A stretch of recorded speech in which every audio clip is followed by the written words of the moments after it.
বিসমিল্লাহির রহমানির রহিম। নবম, দশম এবং এসএসসি পরীক্ষার্থী যারা রয়েছে তাদের জন্য আজকের আলোচনা। আজকে আমরা কবিতা থেকে পাঠ করব। আমাদের আজকের কবিতা হচ্ছে সলিচুড। ধারাবাহিক কবিতার এই আয়োজনে আমরা আজকে সলিচুড কবিতাটি থেকে যে সমস্ত প্রশ্ন হতে পারে, গুরুত্বপূর্ণ যে সমস্ত প্রশ্ন তোমাদের পরীক্ষায় আসতে পারে, আসার মতো, সেখান থেকে সবচেয়ে গুরুত্বপূর্ণ 10টি প্রশ্ন নিয়ে আলোচনা করব। তোমরা এই প্রশ্নগুলো আয়ত্ত করতে পারলে অবশ্যই আহ কবিতার প্রশ্নে তোমরা ভালো করবে। তো আজকের কবিতার আলোচনার বিষয় হলো সলিচুড, একাকিত্ব বা নিঃসঙ্গ বা একা থাকা। আহ এইরকম একটা অর্থ আসে সলিচুড বলতে। এটা লিখেছেন ইলা উইলার উইলক্স। তো শুরু করছি। প্রথম প্রশ্নটা হলো, what is the main theme of the poem? এই যে সলিচুড কবিতাটি, এই কবিতার প্রধান যে থিম বা আলোচ্য বিষয়, আহ, সেটা কি? তাহলে এর প্রধান আলোচ্য বিষয় হলো পিপল শেয়ার হ্যাপিনেস। মানুষ তার ভাগ্যটাকে বা তার আনন্দটাকে শেয়ার করে, বাট অ্যাভয়েড সরো, কিন্তু দুঃখ, কেউ যদি দুঃখে থাকে তাহলে তার পাশে থাকে না। অর্থাৎ এর অর্থ এরকম দাঁড়ায়, মানুষ, কারণ কেউ যদি সুখে থাকে, আনন্দে থাকে, তাহলেই কেবল তার পাশে থাকে। আর যদি সে কষ্টে থাকে তাহলে তাকে পরিত্যাগ করে চলে। কেউ যদি সুখে থাকে তাহলে যে বলে না যে সুখের পায়রা, দুধের মাছি, হ্যাঁ, যে সব সময় তার পাশে থাকবে, যার টাকা পয়সা আছে, অর্থ সম্পদ আছে, যে খরচ করতে পারবে, তাদের কাছে মানুষ ছুটে আসবে, তাদের সাথে বন্ধুত্ব সখ্যতা রাখার চেষ্টা করবে। কিন্তু যে কষ্টে আছে, দুঃখে আছে, তার সাথে মানুষ বন্ধুত্ব রাখার চেষ্টা করবে না। এটা হলো প্রকৃতির নিয়ম। ঠিক আছে, এটা আমার বেলায়, তোমার বেলায়, সকলের বেলায় এই ঘটনাটা ঘটে থাকে। তো আমরা এর মেইন থিম, সলিচুড কবিতার যে মেইন থিম একাকিত্ব, সেটার অর্থ হলো মানুষ সুখে যে থাকে তার কাছাকাছি থাকার চেষ্টা করে, কিন্তু যে দুঃখে থাকে, কষ্টে থাকে, তার কাছাকাছি থাকতে চায় না। একজন মানুষ সুখে থাকলে তার কথা শুনতে ভালো লাগে, তার কাছে আসলে আমরা আনন্দ পাই। কিন্তু যে দুঃখে থাকে তার কাছে একবার ওই দুঃখের কথাটা শোনা যায়, বারবার শোনা যায় না, তার সঙ্গ ত্যাগ করতে মন চায়, তার কথা শুনতে ভালো লাগে না। কারণ এই অল্প সময়ের পৃথিবীতে মানুষ দুঃখে থাকতে চায় না, সুখেই থাকতে চায়। ঠিক আছে। দ্বিতীয় প্রশ্নটা হলো, what happens when you love? কি ঘটে যখন তুমি হাসো? তাহলে প্রথম যে উত্তরটা রয়েছে আমাদের, সেখানেই কিন্তু এটার অর্থ রয়েছে যে when happen, what happens when তুমি যখন হাসো তখন কি ঘটে? The world laughs with you, পৃথিবী তোমার সাথে হাসে। তুমি হাসলে পৃথিবী তোমার সাথে হাসে। তার মানে হলো, পৃথিবী বলতে পৃথিবীর সকল মানুষজন, তুমি যদি হাসো সেও তোমার সাথে হাসবে। ঠিক আছে।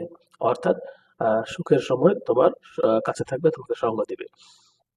What happens when you weep, যখন তুমি কাঁদো তখন তুমি তোমার মানে কি হয়, কি ঘটে? ঠিক আছে।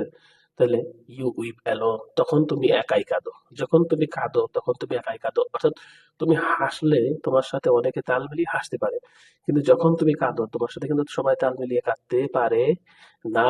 এটাই বোঝানো হচ্ছে যে তুমি আনন্দে থাকলেই কেবল তোমার সাথে মানুষ থাকবে, তুমি কষ্টে থাকলে তোমার সাথে কেউ থাকবে না, তোমাকে একাকী থাকতে হবে। ঠিক আছে, সেখান থেকেই অর্থ নেওয়া হয়েছে এই কবিতার সলিচুড। 4 নম্বর প্রশ্ন বলছে, why does the world avoid সরো? পৃথিবী কেন আহ, দুঃখটাকে পরিত্যাগ করে চলে? Because it already has enough troubles, কারণ এর অনেক দুঃখ রয়েছে। কারণ পৃথিবীর নিজেরই অনেক দুঃখ রয়েছে। ঠিক আছে, পৃথিবীর নিজেরই অনেক দুঃখ রয়েছে। এই জন্যই পৃথিবী তোমার সাথে থাকতে চায় না, দুঃখের সময় তোমার সাথে পৃথিবী থাকতে চায় না, কারণ তার নিজেরই অনেক দুঃখ রয়েছে। Because it already has enough troubles, কারণ হলো এর নিজেরই অনেক দুঃখ কষ্ট রয়েছে। What happens when you sing, যখন তুমি গান করো তখন কি ঘটে? Nature response with echoes, nature response with echoes, প্রকৃতি প্রতিধ্বনি দেয়। অর্থাৎ যখন তুমি গান করো তখন প্রকৃতিও তোমার সাথে যেন গান করে। ঠিক আছে, প্রকৃতিও তোমার সাথে গান করে। হোয়াট হ্যাপেন্স হোয়েন ইউ সাই, যখন তুমি একা থাকো, দীর্ঘ নিঃশ্বাস ফেলো। সাই মানে দীর্ঘ নিঃশ্বাস ফেলা। যখন তুমি দীর্ঘ নিঃশ্বাস ফেলো বা হতাশ থাকো, হতাশা হও, তখন কি হয়? It is ignored. কেউ তোমাকে গুরুত্ব দেয় না। তুমি যদি হতাশা থাকো, কেউ তোমাকে গুরুত্ব দেবে না, তোমার পাশ কাটিয়ে এসে চলে যাবে, তোমার কাছে কেউ থাকবে না তখন। ঠিক আছে? তোমাকে কেউ দেখবে না। 7 নম্বর প্রশ্ন, how do people behave in joy and sorrow? How do people behave in joy and sorrow? আনন্দে এবং কষ্টে, হ্যাঁ, পৃথিবী তোমার সাথে কিরকম বিহেভ করে? পিপল, মানুষজন কিভাবে তোমাকে বিহেভ করে যখন তুমি আহ, আনন্দে থাকো এবং কি বলে, জয় অ্যান্ড সরো। আনন্দে থাকো তখন কিরকম বিহেভ করে, জয়ে থাকলে কিরকম বিহেভ করে, সরোতে থাকলে কিরকম বিহেভ করে, আনন্দে থাকলে কিরকম তোমার সাথে আচরণ করে পৃথিবীর মানুষ, কষ্টে থাকলে কিরকম আচরণ করে। ঘুরে ফিরে কিন্তু আমরা সেই একই রকমের প্রশ্ন দেখতেছি। দে কাম ইন জয়, তারা আনন্দের সময় আসে, বাট লিভ ইন সরো, দুঃখে চলে যায়। ঠিক আছে? তারা যখন আনন্দ থাকো তুমি তখন তারা আসে, কিন্তু যখন দুঃখে থাকো তখন তারা কিন্তু তোমার কাছ থেকে কি হয়ে যায়, চলে যায়। ঠিক আছে? এটাই হলো পৃথিবীর বৈশিষ্ট্য। হোয়াট ডাজ ড্রিঙ্ক লাইফস গল মিন? এই যে ড্রিঙ্ক লাইফস গল মিন, এটা কি বোঝায়? লাইফস গল মানে জীবনের গরল, জীবনের গরল। হোয়াট ডাজ ড্রিঙ্ক লাইফস গল মিন? জীবনের যে গরল, সে গরল পান করা বলতে কি বোঝায়? জীবনের কষ্ট উম, ভোগ করাকে কি বোঝায় এটা বলছে। ড্রিঙ্কস লাইফস গল মানে জীবনের গরল পান করা। গরল মানে কষ্ট, যন্ত্রণা, হুম, অসুখ, বেসুখ, হ্যাঁ, একাকিত্ব, এগুলোকে বোঝাইতেছে drinks life gall. Drinks life gall. What does drinks life gall mean? Drinks life gall বলতে কি বোঝায়? To suffer life's bitterness alone, জীবনের কষ্ট একাই সহ্য করা, এটাকে ড্রিঙ্কস লাইফ গল বোঝায়। জীবনের যে কষ্ট, যন্ত্রণা, নিরাশা, হতাশা, সেটা একাই ভোগ করাকে বোঝায় drinks life gall.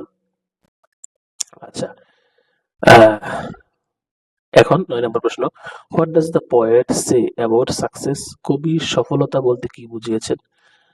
The what does the poet say about success? সফলতা বলতে কবি কি বুঝিয়েছেন? People support you when you succeed. সফল হলে সবাই পাশে থাকবে, সবাই পাশে থাকবে সফল হলে। ঠিক আছে? এটাই বুঝিয়েছেন। আর what is the final message of the poem? এই যে কবিতাটা, এই কবিতার আহ, মানে শেষ বার্তাটা কি ছিল? এই কবিতার শেষ বার্তা কি ছিল? Life's pain must be faced alone. Life's pain, জীবনের যন্ত্রণা, মাস্ট বি ফেসড অ্যালোন, একাকী ভোগ করতে হবে। জীবনের কষ্ট একাই মোকাবেলা করতে হবে। এটাই হলো জীবনের গরল। ঠিক আছে? এটাই হলো শেষ মেসেজ এই কবিতার। ঠিক আছে? তো সকলকে ধন্যবাদ। আমরা পরবর্তী ক্লাসে stopping by woods on snow evening এই বিষয়টা নিয়ে আমরা আলোচনা করতে চাই। সকলের জন্য শুভকামনা, সকলে ভালো থাকবে। আল্লাহ হাফেজ, সালাম আলাইকুম।